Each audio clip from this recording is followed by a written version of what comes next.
Hello, hello, hello. Welcome to our weekly live show. I am Fabiana Claure, pianist and business strategist for musicians, and I'm the founder and creator of the Musicians Profit Umbrella program, a global business mentorship program that helps musicians build, grow, and scale their businesses online so they can stop trading time for money and learn how to build aligned businesses that fit into their lifestyle goals. Welcome. If you are a musician that is looking for strategies to learn how to grow your business and how to build a lifestyle that centers around your values, the things that matter most to you, and that building a business to support those dreams is your number one priority, while also making a legacy, while also wanting to spread your knowledge, then you are in the right place. Welcome. You are in the right place if you want to talk about how you can stay motivated. Today's training is about the three main strategies you can use to remain motivated when things get hard in the business and your business development journey and being an entrepreneur. It can be a roller coaster ride. I am not going to lie. It is not always, there's just roses and petals. It's got plenty of thorns along the way. Entrepreneurship is not for the faint of heart. And one of the things that I feel sometimes gets overlooked is how to create the right coping mechanisms to be able to overcome the challenging times, because they will come whether you want it or not. So today I want to share some of the three strategies that I believe have helped me overcome challenging times when I find myself in a bind or trying to, create more motivation and more like momentum in the work that I'm doing.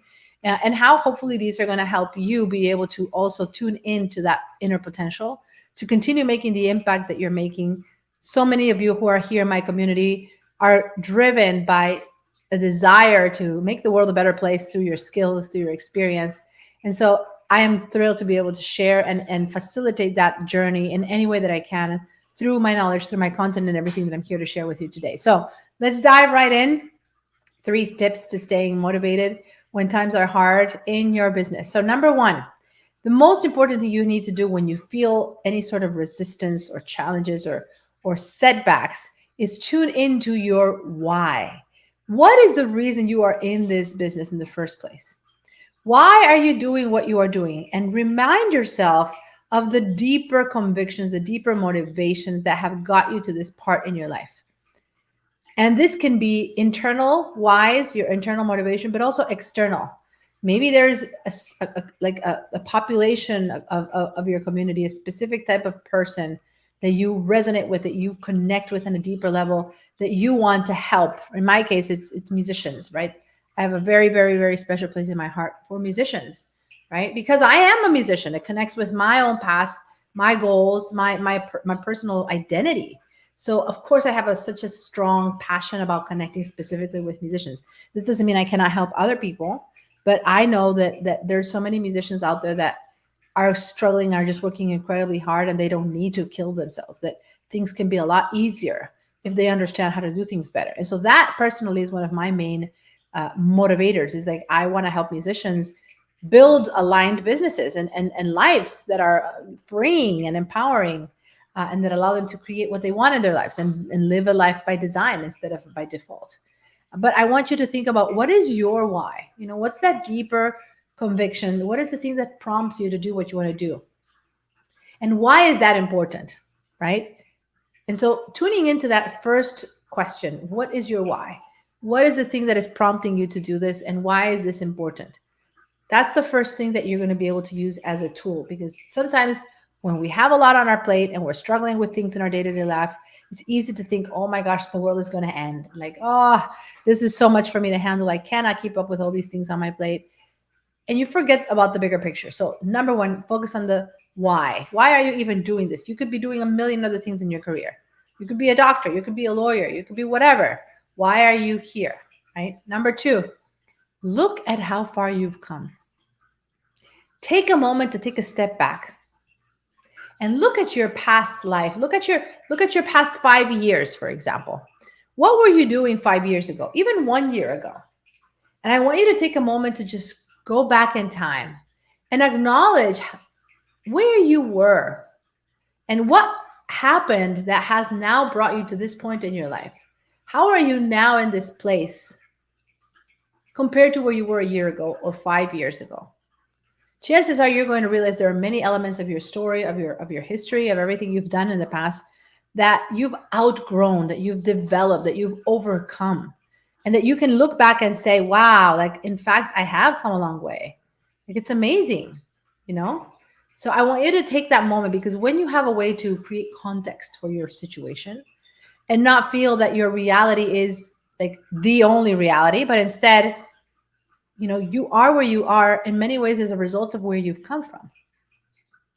And when you look at that and you spend a moment just reflecting and connecting with your journey, you know, with the things you've had to learn, the person in a way that you have become, because that's the most beautiful part of this moment, is like not just seeing the things that you had, the people that were around you, the work that you had at the time, the material things that you had at that time, but actually reflecting on who you were 5 years ago and who you are now. Who have you become? And hopefully just that realization will give you a completely new level of perspective into your situation, right? That's the second thing. Take a moment to go back in time, reflect on where you were, who you were, and who you've become to get to where you are now. And the third thing I want you to think about is, do not feel that you are the only one going through this. Do not feel that you have to go through this alone. Do not fall into the trap of just dealing with adversity and feeling that it's part of your destiny and you just have to be kind of powering through and surviving.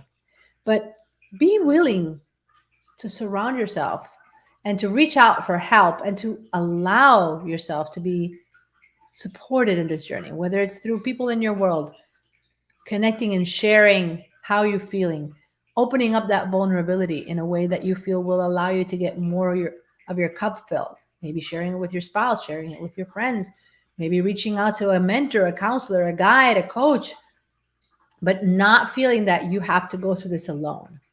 Because that's one of the biggest things that gets people really stuck, is this feeling of feeling isolated and feeling like I'm the only one that's going through this. Chances are, if you work with anyone on a professional level and you get any coach or any mentors, chances are a lot of what you're going through are what people have already gone through. And the reason why you're getting this support is because that person has already been where you are, right? A lot of what I see my clients deal with on their week-to-week coaching calls with me is no different than what I had to deal with just a few steps back. Like, for example, a lot of my clients, one of the things that I help them do when they're starting to create their brands and build their businesses, create that visibility, is connecting with people. But the process of connecting with people at first can feel extremely uncomfortable. It can feel very vulnerable. And it can feel overwhelming not knowing how to do this. And I can relate to that because the first time that I was in the process of building my business, I remember looking at all my contacts, all my network, and thinking, I don't know anyone who I could help. I don't know that there's anyone that I could really be of service, which was such a misconception, such a wrong way to look at it. Right. And so I understand when my clients come and say, oh, I don't know who else I could serve. I don't know who's in my network. I don't know who's in my world. I can relate to that because I used to think that way. And it wasn't until I shifted that perspective and I embraced the fact that anything I can do to serve people is only going to benefit not only me, but also them. And that I had a moral obligation to make myself available and to offer my services and to reach out and to connect with people that I knew I could genuinely help. And that if I wasn't willing to do that, people would miss out, right? People would miss out on the opportunity. Then everything changed and I became so much more motivated and clear and enthusiastic about outreach, for example. So do not feel that you need to go through this alone. Do not feel that you just have to deal with it and that there's any sign of weakness if you reach out for help. Be willing to, embrace the emotions, embrace the situation, discuss it, receive guidance, receive feedback. And with all of that information, you can redesign it and rewrite the situation, revise the way you look at it. And as the saying goes, when you change the way you see things, the things you see change. So for those of you who are watching this, if you are inspired by today's training, if you would love to have a community around you, to be able to connect with me and my team, to have a chance to share maybe what you're working on right now, what you're struggling with.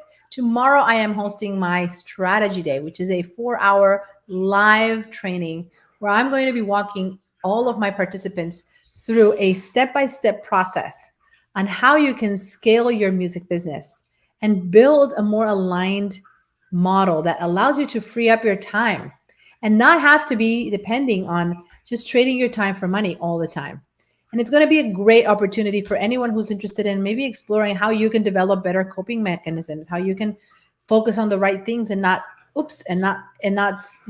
do things in a wasteful manner. Let me just write the link here. You can go to fabianaclaure.com/discovery and you can reserve your seat to join me in this live 4-hour event that I'm presenting tomorrow. I hope you're inspired, and I hope you have now more tools in your arsenal to be able to manage and cope and thrive even in the most adversity of times, right?